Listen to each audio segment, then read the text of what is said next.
ಇರಬೇಕು ಜಗದೊಳಗೆ. ಇದ್ದರೂ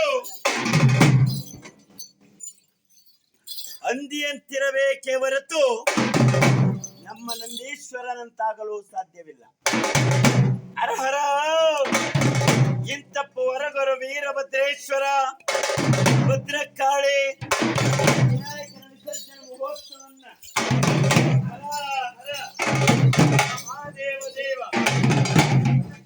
ಎನ್ನದನ ಎನ್ನಮನ ಎನ್ನ ಸತಿಸುತ್ತಾರೆಂಬ ಜ್ಞಾನದ ಮೋಹದಿಂದ ಮಾಡುವುದು ಒಳ್ಳೆಯದಲ್ಲ. ಅದು ಹೇಗೆಂದರೆ ಒಂದೇ ವೃಕ್ಷದೋಳ್ ಎಲ್ಲ ಪಕ್ಷಿಗಳು ಹಾರಿ ಹೋದಂತೆ, ಒಂದೇ ವೃಕ್ಷದೋಳ್ ಪ್ರಾತಃ ಕಾಲದೋಳ್ ಹಾರಿ ಹೋದಂತೆ ನಮ್ಮ ಸತಿಸುತಾದಿಗಳು ನಮ್ಮನ್ನು ಬಿಟ್ಟು ಅಗಲಿ ಹೋಗುತ್ತಾರೆ. ಅದು ಹಾಗಿರಲಿ. ಇನ್ನು ಎರಡನೇ ದೇಹದಂತಿರುವ, ಎರಡನೇ ಜೀವದಂತಿರುವ ಈ ದೇಹವು ಹೊನ್ನು ಮಣ್ಣು ಹೆಣ್ಣು ಎಂದು ಬಡಿದಾಡುವ ಮುನ್ನ ಈ ದೇಹವನ್ನು ಬಿಟ್ಟು ಹೋದ ನಂತರ ಅಲ್ಲರೇ ಹೆಂಡತಿಯಲ್ಲೇ ಸುಖವೆಂಬೆರೆ, ಹೆಂಡತಿಯಲ್ಲೇ ಸುಖವಿಲ್ಲ. ಇನ್ನು ಮಕ್ಕಳಲ್ಲೇ ಸುಖವೆಂಬೆರೆ, ಮಕ್ಕಳಲ್ಲೂ ಸುಖವಿಲ್ಲ. ಒಂದು ಬಾಂಧವರಲ್ಲೇ ಸುಖವೆಂಬೆರೆ, ಒಂದು ಬಾಂಧವರಲ್ಲೂ ಸುಖವಿಲ್ಲ. ಹೆಂಡತಿಗೆ ಕಂಡದ್ದನ್ನ ತಂದು ತುಂಡೇತನದಿಂದ ಉಣಬಡಿಸಿದರೆ ಗಂಡನೇ ಇತ್ತ ಬಾ ಎಂಬುತ್ತಾಳೆ. ಇಲ್ಲವಾದರೆ ಗಂಡ ಬಾಯಿರನೆ ಹೋಗೋ ಹೋಗೋ ಎಂಬುತ್ತಾಳೆ. ಇನ್ನು ಮಕ್ಕಳಲ್ಲಿ ಸುಖವೆಂಬಿರಿ. ಮಕ್ಕಳಿಗೆ ಅತಿ ಪ್ರೀತಿಯಿಂದ ಹಾಲು ಬೆಣ್ಣೆ ಮದುವೆ ಮುಂಜಾದಿಗಳಿಂದ ಉಪಚರಿಸಿದರೆ,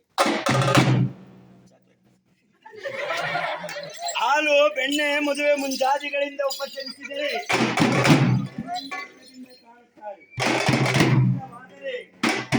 ನೀನೇ ಹೋಗೆಂಬುತ್ತಾರೆ. ಇನ್ನು ಬಂದು ಬಾಂಧವರಲ್ಲಿ ಸುಖವೆಂಬಿರಿ, ಒಂದು ಬಾಂಧವರಲ್ಲೂ ಸುಖವಿಲ್ಲ. ಒಂದು ಬಾಂಧವರಲ್ಲಿ ಅತಿ ಐಶ್ವರ್ಯವಂತನಾದರೆ, ಅತಿ ಐಶ್ವರ್ಯವಂತನಾದರೆ ಅವನನ್ನ ಕರೆದು ಸರಿ ಸಮಾನವಾದ ಗದ್ದಿಗೆಯನ್ನು ಕೊಟ್ಟು ಕೊಳ್ಳಿರಿಸುತ್ತಾರೆ. ಇಲ್ಲವಾದರೆ ಕಂಡರೂ ಕಾಣದಂತೆ ಹೋಗುತ್ತಾರೆ. ಈ ಹೊನ್ನನ್ನದು, ಈ ಹೆಣ್ಣನ್ನದು, ಈ ಮಣ್ಣನ್ನದು ಎಂದು ಬಡಿದಾಡುವ ಬಾಯಿ ಬಡಕರನ್ನ ನರಕದಲ್ಲಿಟ್ಟು ಬಿಡುತ್ತಾನೆ ನಮ್ಮ ಮುಕ್ಕಣೇಶ್ವರ.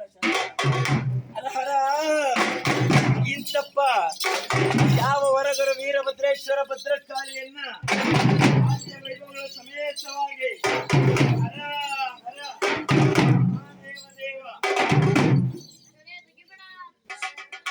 ತುಪ್ಪ ಕೊಟ್ಟರೂ ಬೇಡ ತೂಕ ಇಲ್ಲದವರ ಸಂಘ, ಜೇನು ಕೊಟ್ಟರೂ ಬೇಡ ಜೀವ ತೆಗೆಯುವರ ಸಂಘ,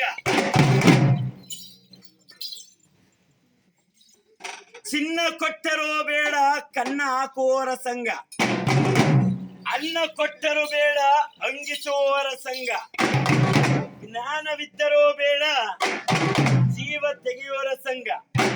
ಅಲ್ಲರೇ ಇಂತಪ್ಪ ಹೊರಗರು ವೀರಭದ್ರೇಶ್ವರನನ್ನ ಮನಸಾರೆ ಸ್ಮರಿಸುತ್ತಾ ಜಯ ವೀರೇಶನ ರಾಣೆ, ಜಯ ಜಗದ ಕಲ್ಯಾಣೆ, ಓ ಭದ್ರಕಾಳೆ ಶರಣೋ ಎಂದಿರುವ ಕೂಗಿಗೆ